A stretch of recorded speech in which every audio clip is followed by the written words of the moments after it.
Welcome to Tuesday Night Live, coming to you on all three channels tonight. We got special guest Roxy Munoz here, and she is going to be streaming on Los Heroes de la Casa tonight. We are on the House Heroes, and we're on What's a Mortgage, all coming at you. So wherever you're joining us from tonight, we definitely appreciate it. If you have questions, we're interactive. So please fire away. If you want to ask them in Spanish, English, Spanglish, we don't care. Shoot them over to us. Tonight, we're going to be covering an amazing topic, and it's basically how to pick the right agent, whether you're a buyer or a seller. We're looking to answer your questions. So if you've got them, like I said, please ask. On top of that, please share, subscribe, and follow us. We are on Instagram, Facebook, Pinterest. What else we got out there now, Roxy? We got TikTok. TikTok. You've been rocking the TikTok. So, and definitely, if you've got, if you're stumbling upon us for the first time, check out our YouTube channel. You can see all of our past, live streams, both Facebook and in Spanish from the Thursday nights. We go live Tuesday, 9 p.m. here at the House Heroes. We go Thursday live 8 p.m. at Los Heroes de la Casa, and that's with Roxy. And then we've got Friday Deal of the Week at 2 p.m. bringing to you all the crazy hot deals that we're finding while we're scouring the market and working with our clients. And then we've got the weekly market update, which we post Friday night, 8 p.m., and you can check that out at Facebook and YouTube, and you can go back and see what we've been talking week after week and see how accurate we might be about the market, which so far we've got a pretty good run. We've been calling it pretty well. So thank you for joining us, Roxy. What are you seeing out there in the market right now? Well, it's great to be here, first of all. Thank you so much. Welcome all House Heroes and all Wham fam. Different platform this evening for me. And if something comes out in Spanish, I'm just used to doing this in Spanish. So just bear with me. What I'm seeing out there, Ryan, there's not a week that passes by and it just gets, I don't mean to say worse, it just gets crazier. It's just the numbers. It's just, this is about honesty, what we provide, what we give out there, the education, the information. And my honesty today is 3 of my offers did not get accepted yesterday, for 3 different families. And I went over 20K. Wham fam, wow. House Heroes, friends, family out there. I went over 20K in all of them. So that. And what was that, like the 20K over? What price point was that at? Oh, they're anywhere between $450 and $550. Wow, so, that's awesome. Right? And still getting smoked. Yeah, I had one. It was listed at $600. I personally had shown to 2 clients the last comp that closed for $625 that wasn't as nice as this one.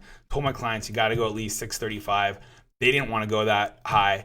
I ended up calling the agent and I said, hey, look, I'm trying to get my clients to write $635. They just don't feel comfortable going that high payment wise. Where are you at offers wise? He's like, don't even send me over anything. I've already got a handful of offers over $650.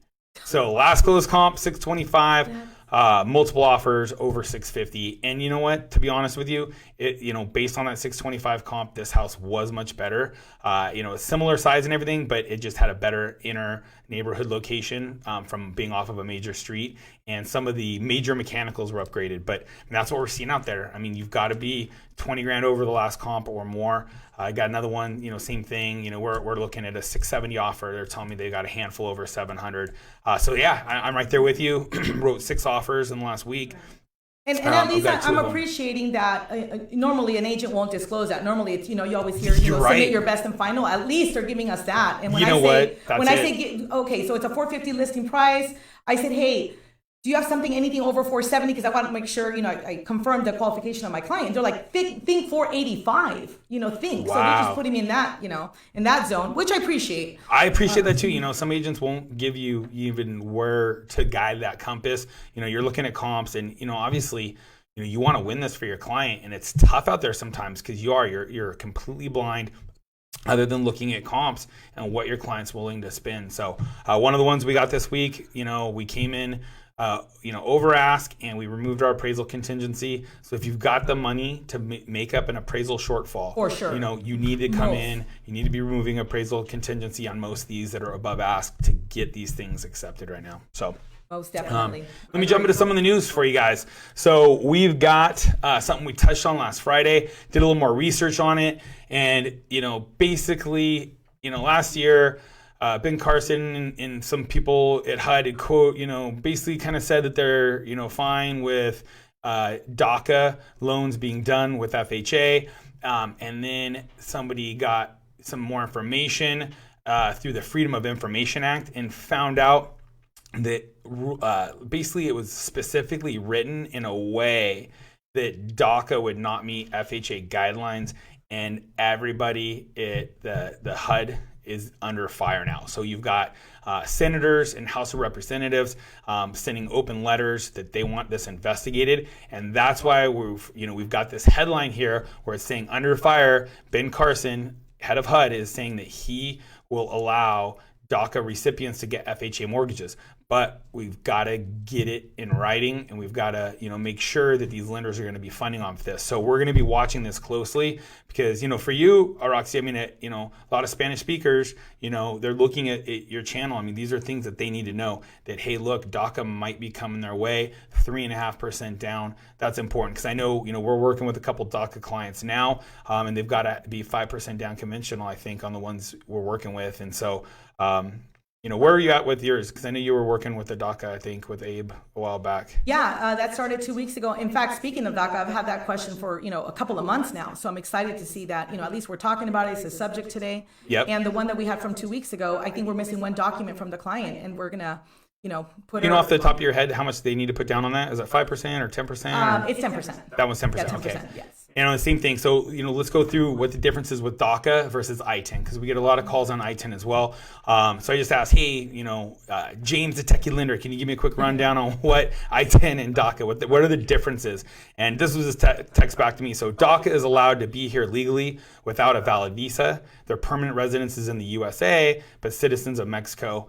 ITIN are citizens of any country with a valid visa to be in the USA. Right now, DACA loans are getting done. But you've got to have that extra, down payment. ITIN, we had been doing a lot of ITIN loans as well in the past. I talked to him. He said ITIN, they're not underwriting ITIN right now.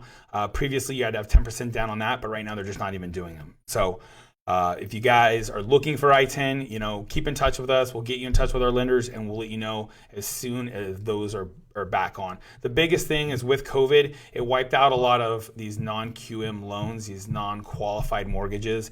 It's the stuff that the government entities are not buying, the semi, quasi-government agencies, and that the federal government's not personally insuring. Those deals are not getting done right now. And we're hoping that liquidity comes back into that market and those deals start to get done. So keep in touch with us. We'll put you on that list. And as soon as we get them, we'll be letting you guys know. You posted. Yep. Yeah, keep you posted. So other big one, forbearances fall for second straight week. People are asking, oh, what about forbearances? There's going to be all these foreclosures and stuff. We keep saying, no, there's not going to be a flood of foreclosures. A lot of the people who went and filed and got their forbearance, they didn't have to meet any hardship requirements. They didn't really have a hardship. Now that they understand what their options are, a lot of people have, decided not to even use their forbearance. So those numbers are dropping. We've been giving you the stats, the percentage of people who actually used it. It was less than, 2/3 even used it. And, some people just did it, for the free 3-month ride. They didn't even need it. So just, keep that in mind. Those numbers are falling. It's showing a healthy market. And as we know, the market's on fire. So if you've got equity, you're able to get out. If you're tight on equity, it looks like if you can wait it out a few more months, you're going to be in an equity position. So those are all good things. In there. Yeah, so tell me, Roxy, did you bought your house before you were a realtor, right? Yes, I did. So how did you pick your agent? Oh, wow. It was a referral. Okay. It was a referral. I've said this before, and I'll say it again because I mean it. I wish back then, first home I bought, let's just say over 20 years ago, I bought my first home really young. I wish back then there was one of me that was helping me, who I am today, as a realtor. Well, as a person as well. But yeah, it was a referral, and it wasn't so bad, but I remember the treatment that I got, the information that I received. It just wasn't not even close to, who I am as a person, as a realtor, and who we are. So I've learned a lot from it. I've learned a lot from it, and things have definitely changed. Times have changed. They have. Everything has changed. Yeah, and that's the thing is you got to really stay up with the times. But it's interesting you say that, because I think that when you're looking for a realtor, that's one of the things people don't ask is, does your realtor own their own home? Like, have they been through this themselves mentally? Because how do you have somebody, guide you through? I mean, I feel like a third of my time I've got a, psychologist hat on, helping people, make these decisions, go be able to sleep okay at night, going through this whole process. And, how do you really understand with the proper amount of empathy, unless you've never been through this? It's never been you, who's got to get the kids into a different school, who's got to meet this timeline on the sale to be able to get into a buy, and you've got all this stress. I mean, I talk to some of these other people out there, and they're not picking up their phones, they're not communicating, and they're leaving their clients just, sleepless at night on some of these, situations.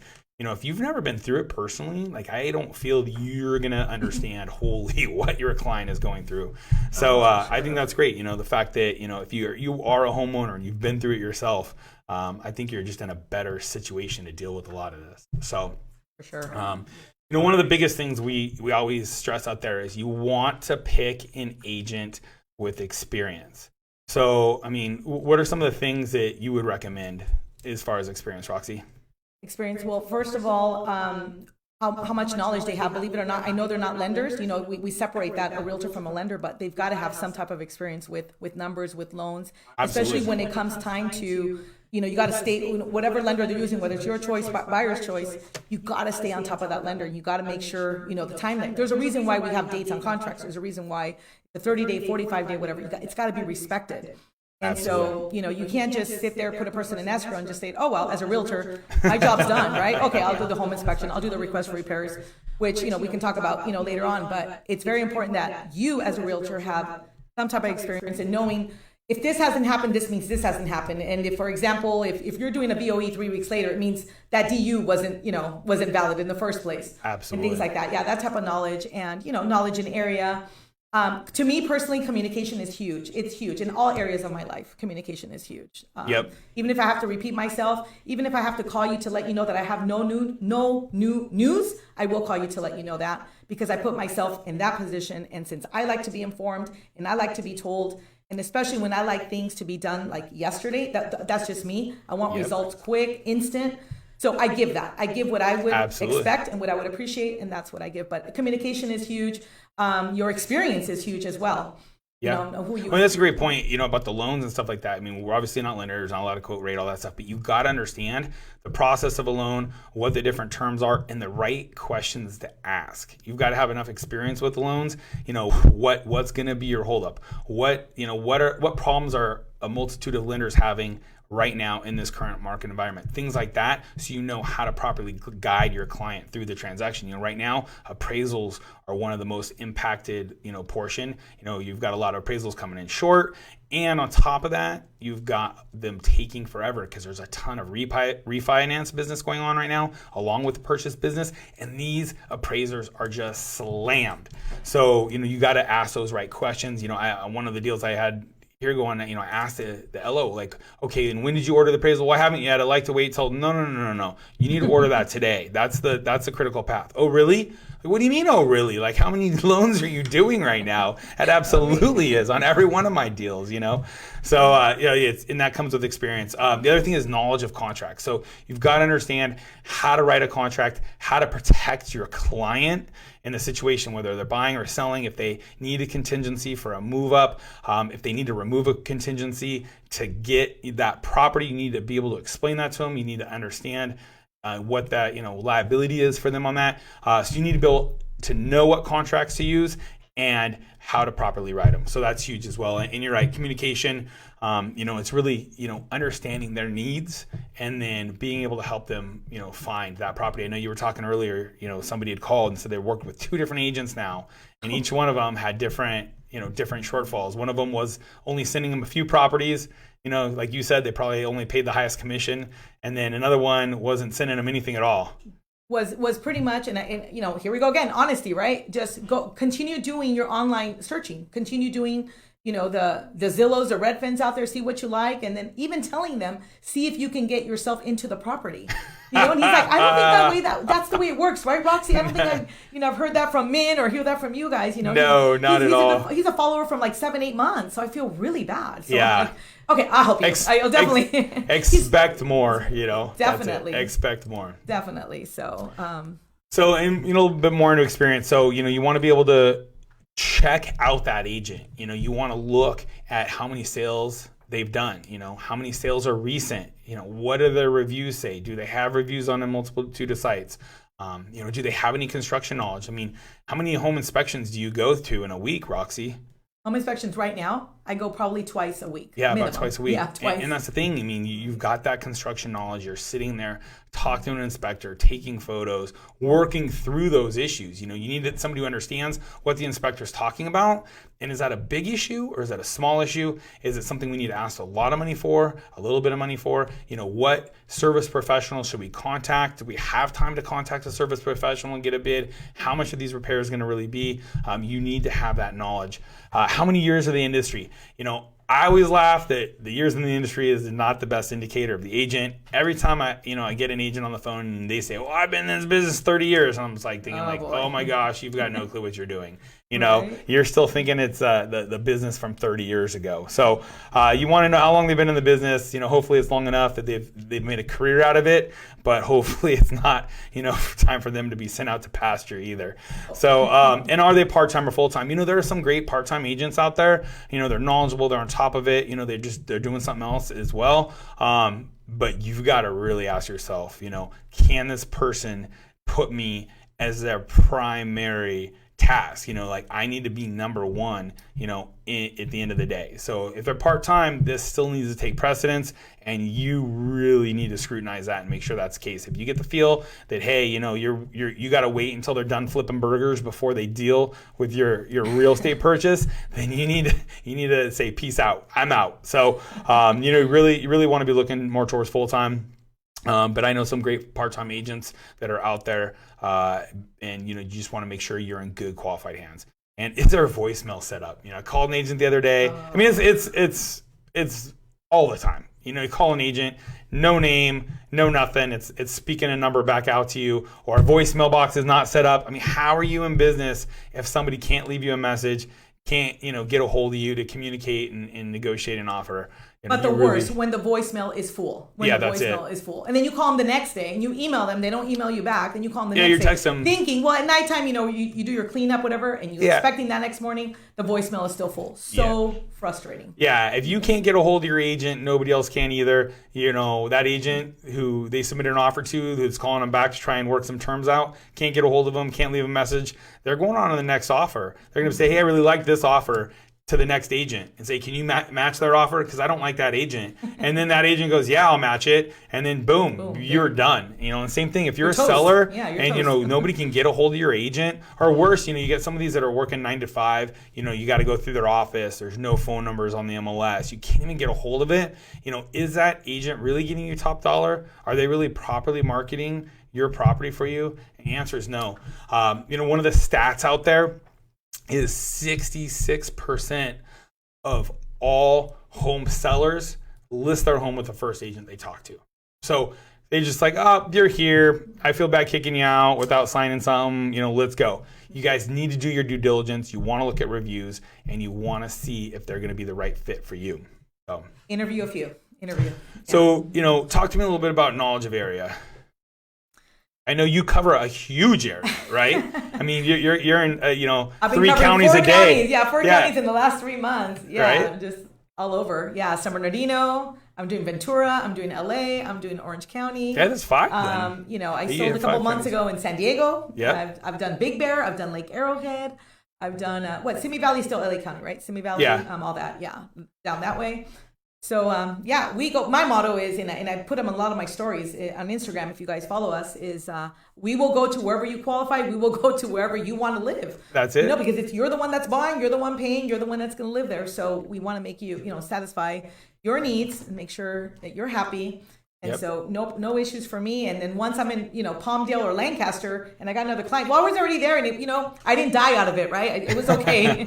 So we'll go out there again and, the other way around, which is what? San Jacinto, Jurupa Valley. Yeah. We're talking about, two different poles out there. But so not necessarily, I feel like you got to be an expert in the area because you are an expert. Okay, let's say you are an expert in the area. Let's say, I feel like I know Southgate very well, for example. Absolutely. I grew up, I was, born there, grew up there, married there, divorced there, everything, right? I went to high school and all that stuff. But it doesn't necessarily mean because I did all that in Southgate and if I am an expert in Southgate, it doesn't necessarily mean that I should be not thinking outside the box and what else is going on and what can make me an overall good agent. That's true. Representing It's a great point.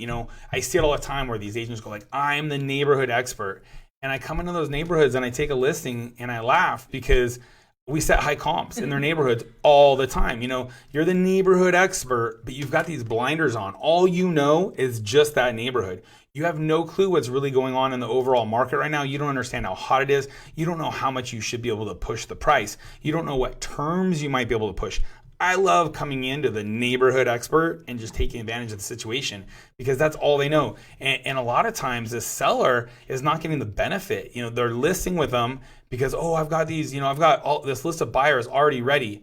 But yeah, you're listing it at the last sales comp when, they might be able to get 25 more. But since you haven't done a deal since the last deal you did in that neighborhood 6 months ago, you don't realize what's changed. You're not out there hustling. You're not out there putting in offers regularly on multiple properties in multiple different neighborhoods. You don't realize what's really going on in the overall market. And so your neighborhood expert is absolutely putting your client in a bad position. You're not getting them the most money if you're selling, and you're not able to properly negotiate it if you're a buyer. So, you definitely want to make sure that you've got somebody who understands the area, but you don't want them so focused in that area that they're actually going to be a detriment to you.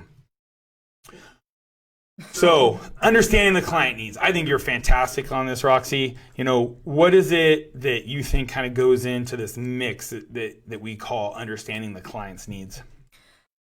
Oh, God. The most important thing I've learned in all areas, again, of my life is just listening. You got to listen. And I'm a talker. Everybody knows Roxy. She's a talker and she's go, go, go. But, we got 2 years and 1 month for a reason.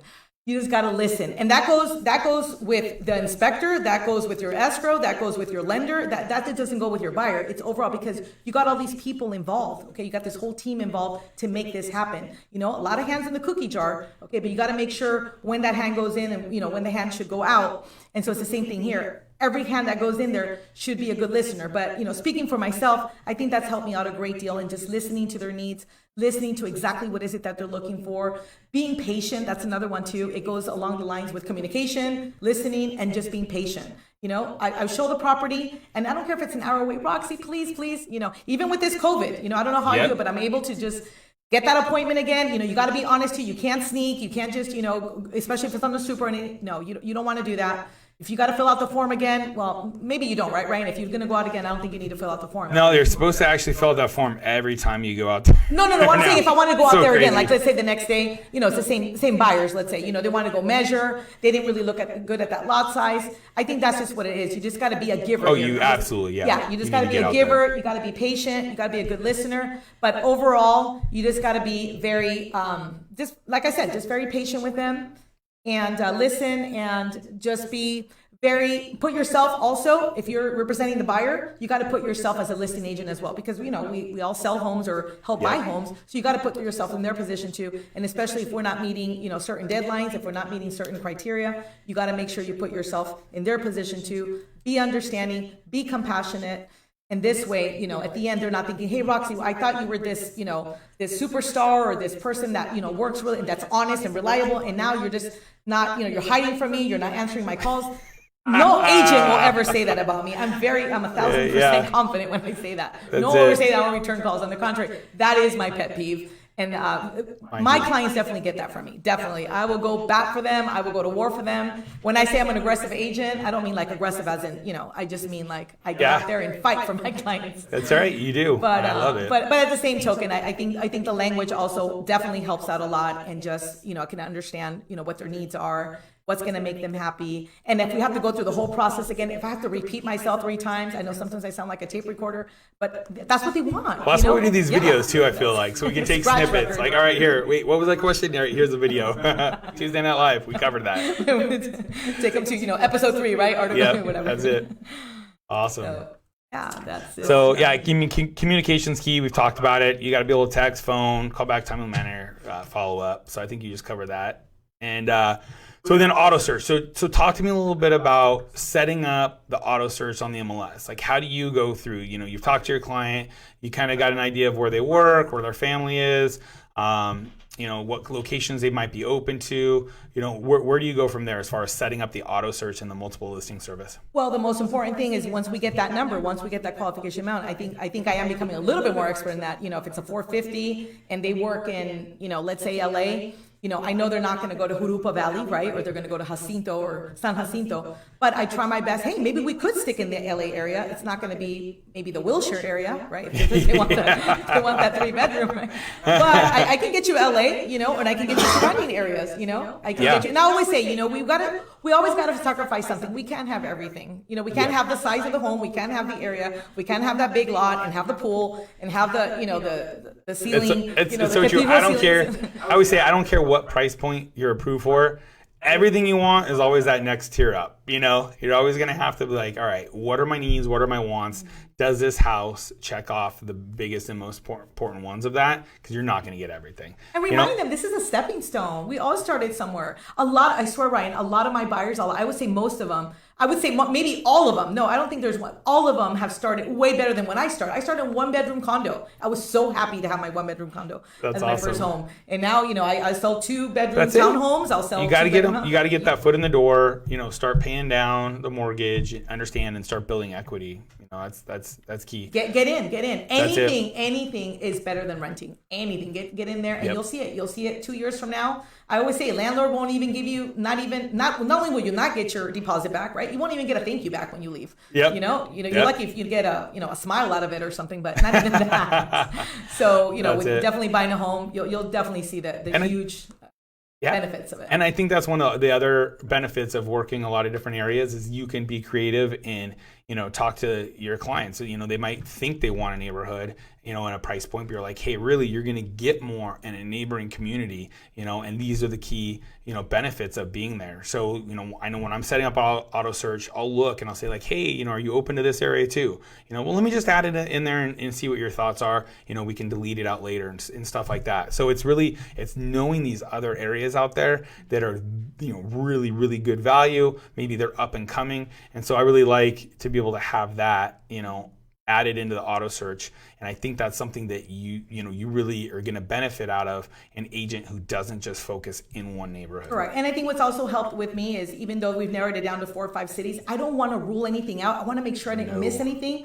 And you'd be surprised. My last 2 out of whatever escrows I've closed, they didn't even want that city. They never mentioned it. It was me just putting the neighbor city in my auto search. Neighboring city in there. Because it's right there borderline, and bam! Oh, I didn't know that I could. Fontana had a nice area, for example, or San Bernardino when they weren't even looking at it. So I try to broaden it, and then we can just go ahead and start weeding it out and just start narrowing it, and then start getting the criteria a little bit tighter to whatever your needs are. Absolutely. So understanding the contract. So what we mean here is, right now you're going to hear the term PED a lot. Basically what that is that's the property entry and advisory disclosure. It's all about coronavirus. It says, really we're supposed to be wearing masks, gloves, booties when we're entering not touching a lot of surfaces, preferably nothing. Anybody over 18 is supposed to sign it, supposed to really keep kids out. It says that you're in good health, you haven't had any of the following symptoms, that are known to be precursors of COVID, and that if your health changes, you'll notify the other listing agent and seller. Everybody's supposed to sign it. It takes a lot of time. So if you guys are, thinking on a Thursday, oh, hey, I want to see a home on a Friday, you need to let your agent know right away, because now we've got to get this 8-page form out so you can sign through. And technically, we're supposed to get it over to the other side. They're supposed to sign through it, and it just takes a lot more paperwork. We're not always in front of the computer. We've got to get it dialed in and get it to everybody so that they can DocuSign it and then get that showing set up. We're finding right now that a lot of sellers and listing agents are only showing homes on certain days. So where before, you like 6 homes, 8 homes, 10 homes, whatever, we're going to try and bunch those all on a Saturday and go see them all. Let's just go see them back to back to back to back. Now, you see, send over 6 homes, let's say. 3 of them are actually already sold. 1 of them you're not going to be able to get financing on. And of those 2, one's only showing Thursday from 5 to 9 p.m. and one of them's only showing Saturday from 11 to 3. And so you've got to expect the fact that you're going to be splitting these into multiple days, and you need to give your agent a lot of time to set them up. What the biggest thing is right now, we'll have a client talk to us on Tuesday about a home they want to see. We see that they're setting up homes on a Saturday, and we contact that agent to get a time slot that day on a Tuesday, and they're saying they're already booked. I had one this weekend. They were booked they only were showing the home for 5 hours. They had over 40 slots, and they were booked 5 days ahead of time. And that was 1 day on the market. So you guys have to jump on this. If you see something you're interested in, don't expect it to wait around until you have the time to see it last minute. You need to get with your agent. You need to get that stuff dialed in right up front. Obviously, in the contract, we've got the agency disclosure that basically says we represent you. As such, we owe you a fiduciary duty. So you'll be signing through that. They'll be signing through the residential purchase agreement. That's the biggest one. The RPA, that's the contract. You need an agent who understands it well, who can make it clean. I have a lot of agents that tell me they're going with my offer because it was clean. I didn't put in a lot of clutter. I filled out every spot that mattered. They don't have to send me a counter offer to tidy up, dot I's, cross T's, and things like that. And they like that. I'm not asking for things that I know they're going to say no to. I just want to get the deal done. My goal is to get my client that property. And to do that, I write clean offers. So you need to make sure that when you're looking at that RPA, talk to your agent and say, hey, is this clean? Is somebody going to counter me back on a bunch of junk terms? I want my offer to be clean because I want to come across that I want this property. So I know it's tough for you as a consumer out there to know what a clean offer is. Maybe we can cover that on one of our live segments. If you want to know, we're not going to try and get involved in your deal, but if you want to know what a clean contract looks like, I can send you over a blank one, how we fill it out, what it looks like, what I would term clean. So that way you've got kind of a framework. If you've got questions, we're always here to answer it. But obviously we're not trying to get in the middle of your representation. So you should be represented. So, and then obviously disclosure. So, there's a lot of other contracts that'll go in there, contingencies. If that seller has to sell, they're going to sell this home, but they need that money to go buy another home, but they don't want to sell this home and then not be able to buy their other home and be homeless. Excuse me, you might end up with a contingency. So there's a contingency for the seller's purchase of a replacement property. There's a form for that. There's a lot of different ways to structure that. You need somebody who understands it to make sure that you're not in a bad position. Because at the same point, you don't want to get into escrow on a home, spend $400 on a home inspection, $600 on your appraisal, and then all of a sudden you're waiting 3 months on what was supposed to be a 30-day deal, and they still haven't found a home. They can't get offers accepted. You want to make sure that you've got these forms filled out properly. You want somebody who really understands those contracts, and that comes with experience. So, thank you. If I can just add something, because there's still clients clients that were working with other agents that want to work with us. And when I put them in escrow, then they're like, wait, the home inspection, who pays for that, Roxy? And then when they get to appraisal, who pays for that? So it really worries me, and it upsets me a little bit to know who knows who their agents were. It doesn't matter at this point, but also just disclose that in the beginning of what they're responsible for. I know they have closing costs, right? They have their deposit. They understand their down payment that they're going to have to put, whether it's a 3, 5, 10%, whatever it is, but what is their cost, and the costs that are up front as well, because sometimes they just think, okay, well, just throw it into the closing costs. No, inspection and appraisal do need to be paid up front. Appraisal is tied into your closing costs. So yes, if you have $13,000 worth of closing costs, yes, and your appraisal is $600, well, yeah, you have an idea that $12,400 is left on your balance of that. But that's very important. I've come across about 2-3 clients that didn't know they had to pay for their home inspection. And just think of it this way. It's your Great home point. that you're buying. It's your home that you're going to be in. And so you just want to make sure you check out the structure, check out the bones of the property, and just make sure you're getting, like I said, what you're getting yourself into. As far as your appraisal as well, we want to make sure if we're paying $500,000 for that home, that the value is there, or else the bank's not going to loan you on it when there's a difference. Well, I've always say everything in real estate is negotiable. We just got to make sure what we're signing on to, what we agree on, and just know what to expect when things don't always go the way we want them or we expect them. And so, but that's what the House Heroes are here for. And that's it. Things don't always go perfect. You need somebody who's going to be able to get in there and work through the chaos sometimes and get you back on track and get you where you want to be. So, want to do a couple shout outs. Troy said hi. What's up, Troy? Couldn't be here tonight. He's finishing up a home inspection with a client. And that's the other thing is, these home inspections now, you got to shorten those contingencies to get in fast. So put in a client in escrow the other day and got to do the inspection the next day to get the contingency removed. Lisa Segala says, "You're awesome, Roxy." Aw, thank you, Lisa. And Kisses. then Jacqueline Avalos Villa says, "Thanks for the info." So if you guys have questions, please shoot them over to us. Like we said before, we go live three days a week. Tuesday 9 p.m., Thursday 8 p.m. with Roxy in Spanish, and we go Friday deal of the week, and then we've got a weekly market update that we record and post. Definitely follow us on Instagram, Facebook, Pinterest, TikTok, and check out all of our library of videos on YouTube. If you guys have questions, please put them in the comments section. We'll be checking in, after we're live and be answering those for you. Thanks, Nara. Nara says hi or gave me a thumbs up. So Thank you guys for joining us. Got any more parting words, Roxy?